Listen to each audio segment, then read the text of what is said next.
Let's just come now from the mental process of the day and all the information and all the love that streams out from this stage and from Mr. Lee Carroll and his inspirations and his guide.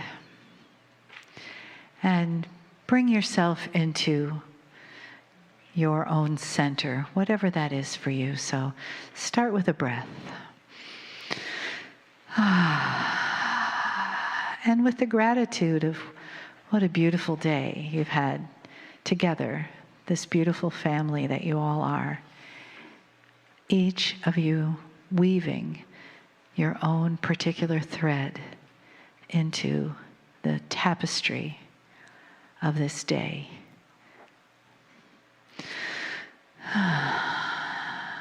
Each bringing a resonance, each bringing your soul signature, each of you bringing those pieces and parts of yourself that contribute to the delicious soup of humanity that we are here today.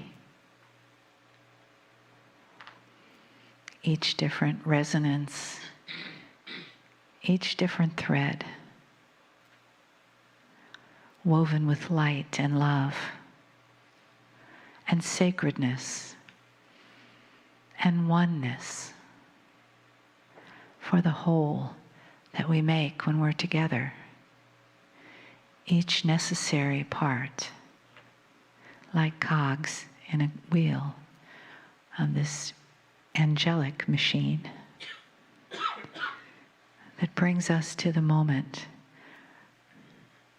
where we open ourselves, where we gratefully receive the wisdom and the honor that Kryon presents to all humanity, to those in this room, to those listening. The oneness and the love that we are.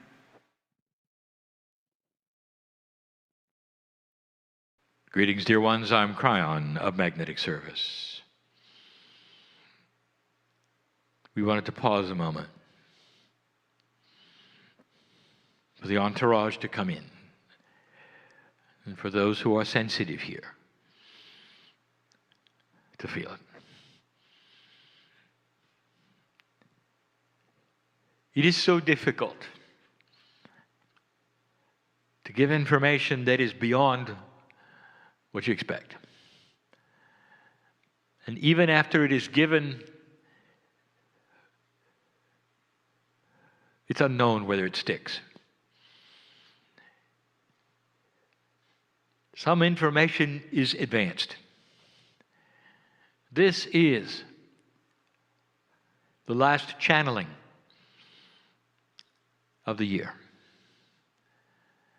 The last 2 times I have sat in front of you, I've given you summaries. This really isn't a summary at all. It's the next step. I'm going to call it the completion of the story of the soul. It really begins to explain something that is unexplainable. But we have to tie it together. And I wanted to do it this year. The next 3 years we have described to you as the years of completion. 3 years, a catalytic number in numerological terms to describe a 9.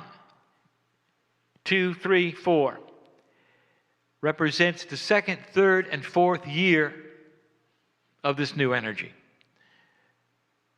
2015, 2016, 2017, added together, all of those numbers create a 9 as well.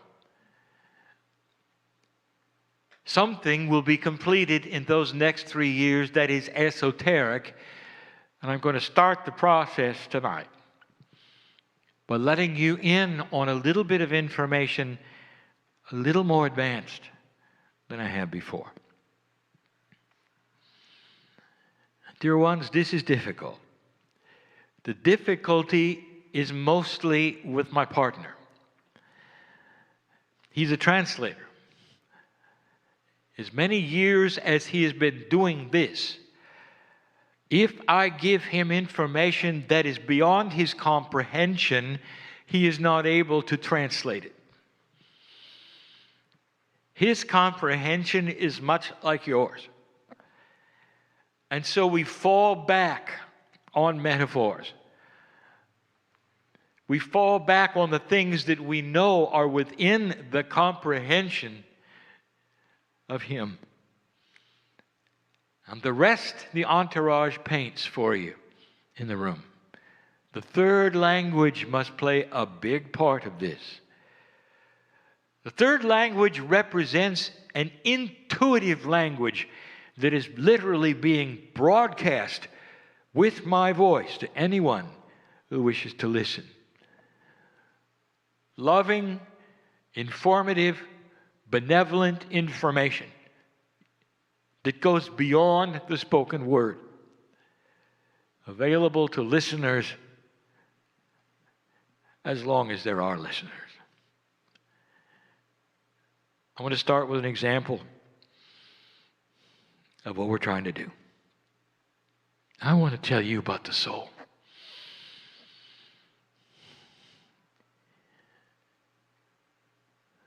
I want to tell you in terms that I've never used before, and I can't. You don't have the words. You don't have the experience. You don't have the energy and no concept of where you're going. Not really. And it's so beautiful. Let us say for a moment, pretend with me. Just pretend. That a ship lands from another planet. It's friendly. And out steps a humanoid couple, and they give you their names and where they're from, and they speak your language. And as you look at them, you know very well they do not have the seed of God that you have in you. It's not part of their scenario, but they have intelligence. And they're interested in humans. Let us say and pretend for a moment they are safe. They are on an exploration mission, and you are the only human that is able to talk to them. Pretend. They're going to get everything they know about humanity from you. What is it that they would ask you? Let's pretend. They're not going to ask you about history. They're not going to ask you about anything. They're going to ask you about things they don't have. And they're going to look at you and they're going to say, as long as we've been looking at you and watching humanity, there's one thing we have not understood. Please tell us about love. Where do you begin? And what kind of love? Are you going to tell them about the love you have for the planet, for your partner, for the animals in your life, for your ancestors, for your mother, for your father, for those who you've lost? And how would you begin? How many kinds of love are there? What are the differences? And when you started, and even if they said we have plenty of time, where would you begin? And when you did begin, how would you describe the emotional field of love? You could say whatever you wanted to say, and they could understand the language, but you and I know that love is more than language.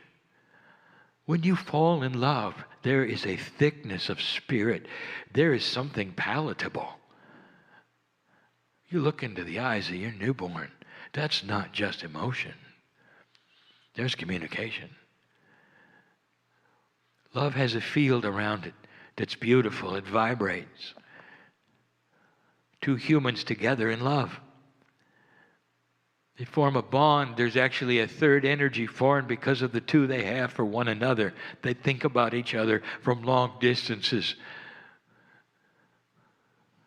It's more than language. How are you going to describe that?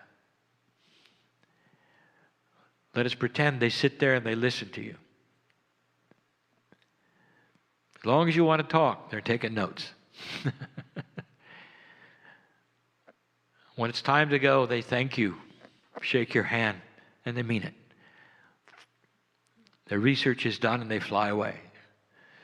You can just imagine what they're saying to each other. They're not any closer to knowing about love than they were before.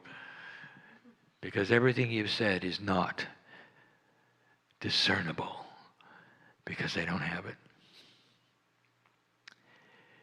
This is the puzzle tonight. And all we have is what you can absorb.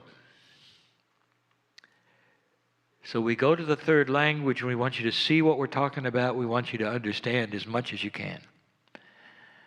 Let us review what we have said about the human soul. The soul is not part of that which is corporeal, and yet it resides in you at a corporeal level. But it's not. It's not chemistry. It's not synapse. It's not intuition. It's not any of the things you've studied. It is something you can't understand. It's a piece of the Creator. The creative source which created all that is, long ago, created a beautiful, benevolent system, and it needed a universe to accomplish it, and galaxies, and planets, and life. And all of those were put together and accomplished correctly, properly, and not accidentally. The creative source that built the planets around you, the galaxy that you circle, is inside you. And it hides. It hides because it's part of the test on the planet for you to discover with free choice if it's there. To make it hide even more, there's only a certain percentage of it you can handle, so you're not aware of it. You're not aware of its grandness or what it is actually, but you are aware of it intuitively. Humanity knows God. As far back as you can look at your history, human, you came onto the planet and you looked for the Creator. Because it's inside. And then it happened.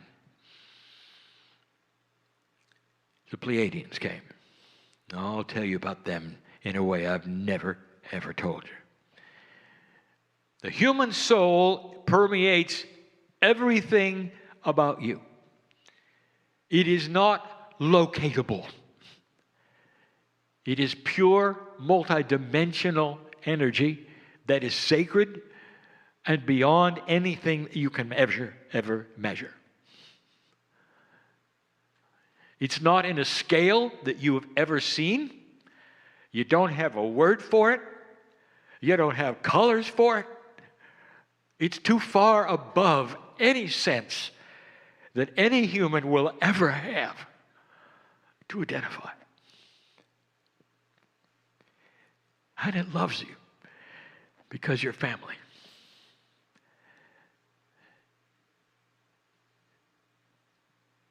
Closest thing is love. And that's what you feel. You can't explain that. You can't explain your soul. You can't explain the Creator. But you know it's there. It has no gender. It's generic and beautiful and filled with splendor.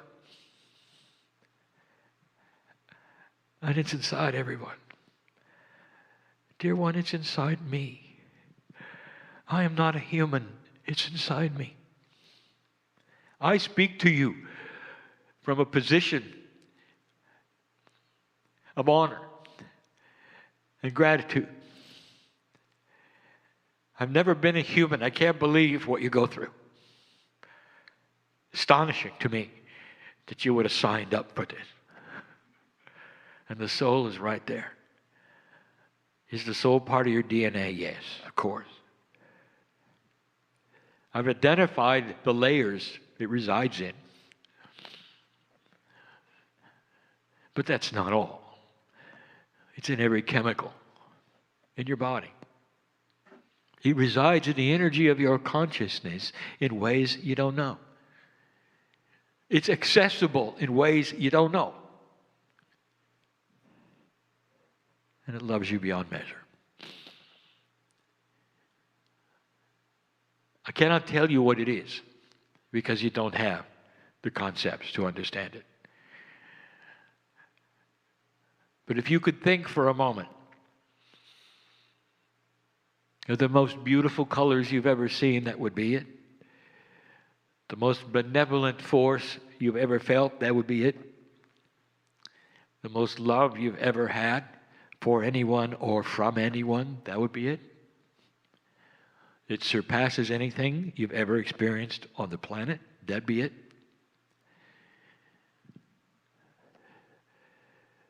And the Pleiadians gave it to you a long time ago.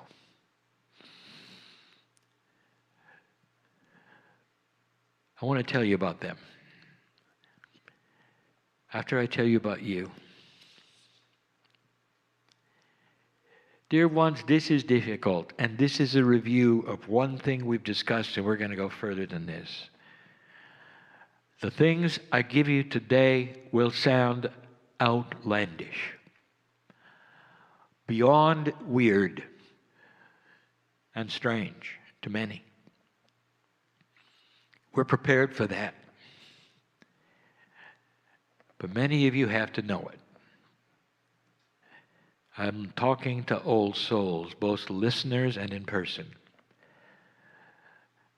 Not all, but most. Most. I want to tell you who you are. If I haven't given you this information before in this way, you need to hear it now. When humanity was ready to be seeded by the Pleiadians, you simply were part of the animals on the planet, designed to be at the evolutionary stage you were. You were way beyond that of cavemen. You were ready. You look like you do now. You act like you do now. And you were ready. And it wasn't that long ago. You want to paint the picture of 200,000 years? And 100,000 of them were just getting it so you only had one kind of human instead of 14 or 15, like all the other animals. Now here's the question. When it was time to build Lemuria, and the seeding took place as it did, who do you think was here to receive the seeds? Just regular humans that have come up through the evolutionary process? Just another animal? And the answer is no. It was you. And you came from the Pleiades. I want to tell you something. When it comes to reincarnation, it's not limited to this planet. You were aware of that, were you not? You have to come from somewhere. When you have an exponential growth of humanity, where do you think the pool comes from? Other places. Life does not then emerge from nowhere. What if I told you there's a set amount of entities and soul groups that incarnate? And it's been happening for millions of years, other places, long before 200,000 years ago. You came from the Pleiadians. You agreed to drop that which you had evolved to, come back into a form that was basic, and receive the seeds because you had to be of a certain kind of chemical readiness, soul remembrance, all the things you've never heard had to be correct for the seeds to take. For the meld of the DNA, the chromosomes to move around, for you to become who you are. This is the creation story. So let's put it in simple terms. Adam and Eve were special. They were you. Having come fresh from another place, ready to receive the knowledge of light and dark. It wasn't random. That's who you were. You're not just old souls. You're very special old souls. You've come from the Pleiades. It's a system you wouldn't believe. You came from everything to almost nothing, and you did it because you saw the potential of today. How many lifetimes have you lived the last couple 100,000 years? Huh? What have you been through to get to today? Well, I want to tell you where it's going and the potential of where it can go. And I want to paint some time frames for you, and I don't want to scare you with how long it's going to be. But I want to show you the potentials of what you can be. And this is where it gets odd. When I say Pleiadian, who do you think about? What do you picture? Humanoid forms that are perhaps taller and very wise, that will come here, not necessarily in vehicles, but they come here, that would come here instantly. What might that tell you about what they've got and you don't? So now I want to paint a picture. Pleiadians, the 7 sisters, made up of 9 sons. 3 habitable planets, all habitable by Pleiadians, eventually, have been a society of enlightened humanoids for 2 million years. You got 200,000. 100 of it really counts toward Lemuria. 50,000 really is where it began. Really. Almost all the rest of it was just getting ready. And I just told you that the Pleiadians have been at it for 2 million years. You're looking at a society that is 8 times longer than you. 8 times. They went through what you did almost to the T. They grew up and matured just the way you did. They had a time frame for them too. They went into graduate status like you are now, and everything changed for them. 2 million years. A portion of that, about 10,000, were spent killing each other. Sound familiar? Killing each other. They were in the playground of maturity, casting stones, calling names without any maturity, in the dark. The same issues you had, they had. They passed the marker. And they began to receive information. And I'll get there. Believe me. Tonight. I'll tell you. But I want to tell you about them. Their DNA is like yours. You probably knew that. You're going to find it all over the galaxy. DNA is DNA. And the principles which created it here have created it everywhere. It is the building block of life, period.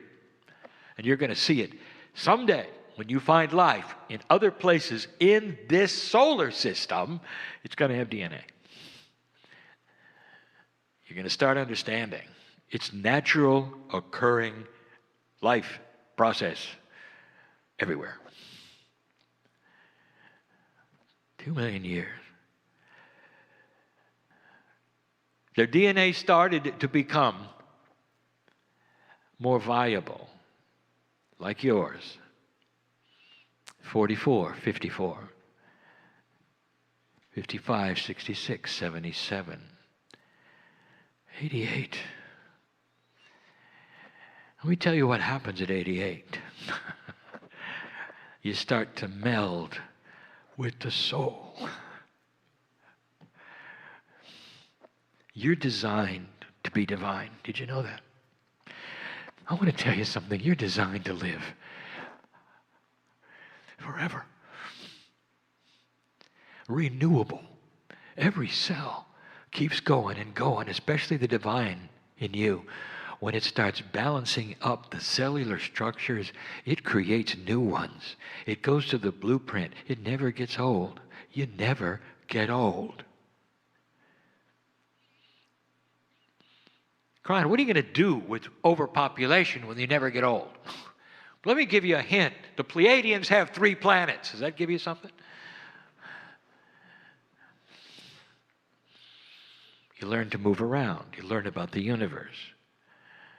It's not an issue. It's not a problem. It's beautiful. A Pleiadian is the closest thing you'll ever see to an angel in your life. They're working at 88%. They have control over physics. They're entangled with anything they want to be. The human soul is divine physics at its maximum. Control over everything. The Creator is in the soul. The Creator is the master physicist of the universe. If you are at 88% of that, you got control over everything. That's the seed that you have inside. What is their society like, you might ask?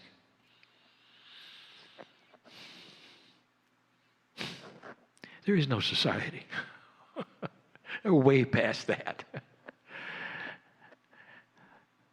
There is only the togetherness of love. Closest thing to an angel you'll ever see. 88% of the creative source over 2 million years. The Pleiadians were seeded by others. We've talked about Orion and Arcturus. They become your grandparents. There's one before those you've never even heard of. They took 1 million years or more. You do understand, do you not? In a planet that's over 4 billion years old, you're the new kid on the block here. You're really new. Imagine what was going on in your galaxy. Do you know how long 1 billion years is? Imagine what went on. This is the only planet of free choice in the galaxy at this moment. Dear ones, you're it. And you just passed a marker, and all of the life in this galaxy that has divine DNA knows about you. The signal was sent. I want to tell you what that does. That brings celebration, hope, visitors, and help. The system begins. All of this talk about soul, and here's why. I want to tell you about the system. My partner has spent the day talking to you about evolution. Spiritual evolution within the cellular structure of your body creates a symbiotic relationship with your DNA, your Akash, intuition, all of these things, and he never really talked about the soul because we haven't given him this yet. The system of spiritual evolution comes through the soul, period. Doesn't come through the pineal. The pineal senses the higher self. Intuition senses the higher self, but the soul is the one who delivers the information. The soul is connected to the grids. Your human soul is the catalyst and always was for the graduation energy that you are now ready to receive. It does not come in through the human portion. It cannot. The time capsules that are opening, that the Pleiadians have armed, if I may use the word, armed, literally ready to go off in your direction to give you information, is going to go to the soul part of you. And the soul part of you is only engageable as you approach 44.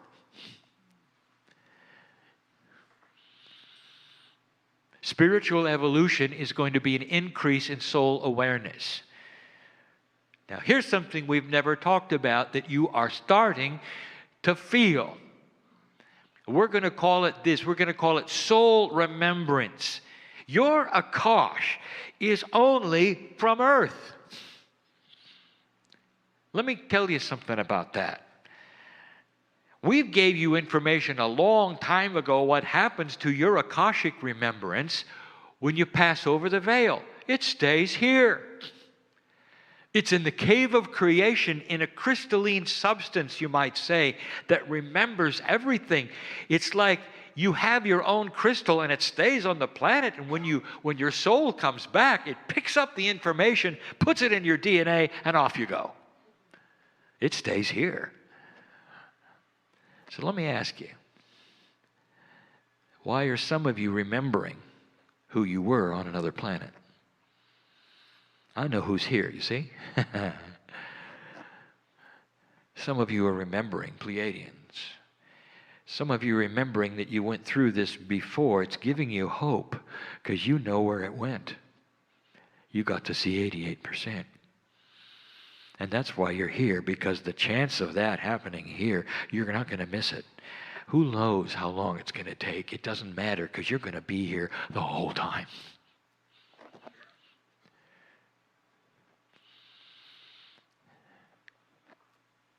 %. Soul remembrance is what we're going to call soul Akash. It remembers past Earth. And this is starting to happen. With the evolutionary process of that which is taking place on this planet with old souls, in is going to come soul remembrance. You're going to remember your eternal. Who were you 5 million years ago? You were not Pleiadian. That is going to occur to you as well. You want to know? You want to really know where your souls are coming from? All the planets of free choice that have graduated. They're not coming from the sky in some well from the creative source. They're coming from other places who have gone through this, dear ones. That's who you are. But the ones in the room and the ones listening, you wouldn't be here and you wouldn't be listening unless you had a certain attribute of soul remembrance that is already at work. Not what you've done on the planet, but what you did in the Pleiadians. In the Seven Sisters, you went through this. You graduated, and you spent a long time going that direction, closer and closer to the divine source. It's so attractive, dear ones, to come to a place where you're one with God. You've been there. You've done that. And you were the first on the planet to receive the seed. And now you awaken and you remember a little of what it was like, just a little. You struggle with the conflicts of being a human and also knowing where you can go and what you can do. Frustration. Sometimes chemical imbalance. In the last 2 years, many have died.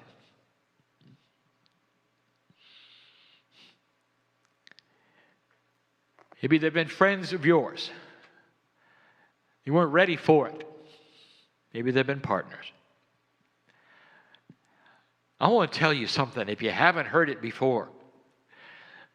They're back. They can't stay away that long. They had to leave then in order to pave the way for your return, dear one, because of what happened in 2012. Scheduled to leave early to pave the way for you coming back. There is a system here which is beyond benevolence. There is a system here which reeks with the greatest love of the creative source you can imagine, dripping with it, waiting for you to become one with God. The room is filled with pictures of holy men and women, many of them on other continents, who have found the connection that brings them to a wholeness where they can keep themselves alive for a long time, be one with the planet, meld in consciousness with nature and all that is. In an older energy, this was always possible, but it took discipline and it changed their lives forever. Some of them could not eat the things they used to eat. Many of them became celibate.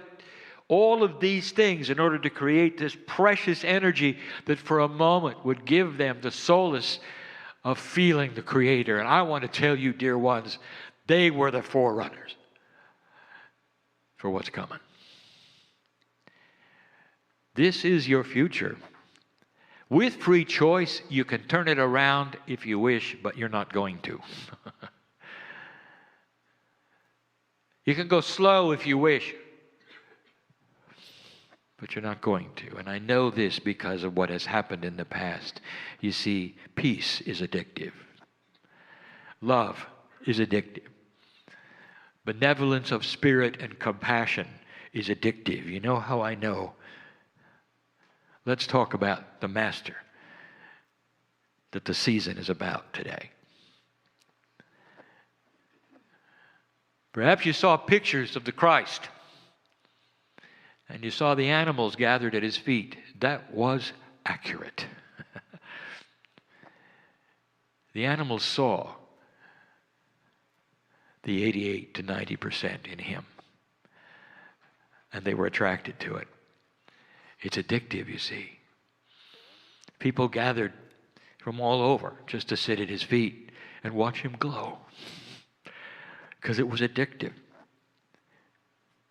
The entourage he had around himself was palatable, and you could feel it in the arms of God, and you sat in front of him and all was well with you for those moments. And if you spent a little too long, he might feed you while you were there. And all of that was real. It's a celebration, is it not, for an addictive energy of love, of compassion. And that is where you're going.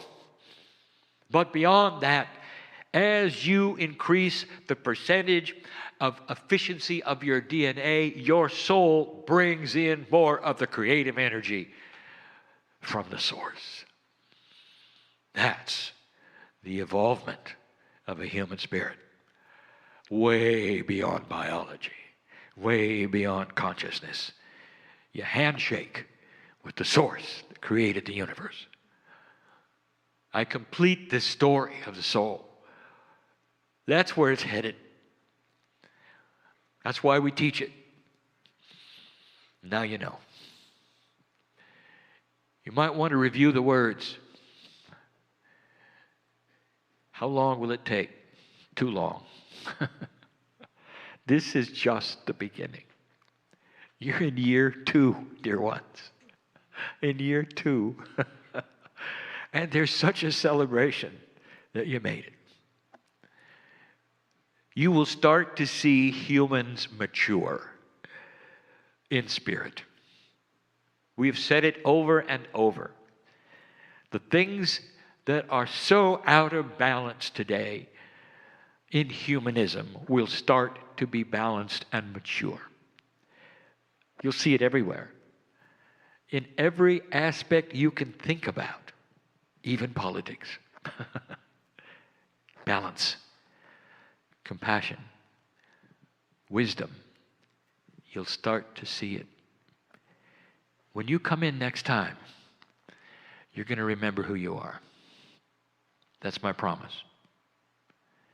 You're going to pick up where you left off. You will be a wise old child beyond any children you know today, old soul. And you're not going to make the mistakes you did this time around. None of them. It comes in with you more than a Kosh soul remembrance will keep you safe. And your children will carry what you carry. That's the way it's going to work. That's what's going to propel it forward. Past peace on earth to graduation into soul energy. Too esoteric for you? It's okay. I've got time. Check in with me in about 1,000,000 years. And so it is.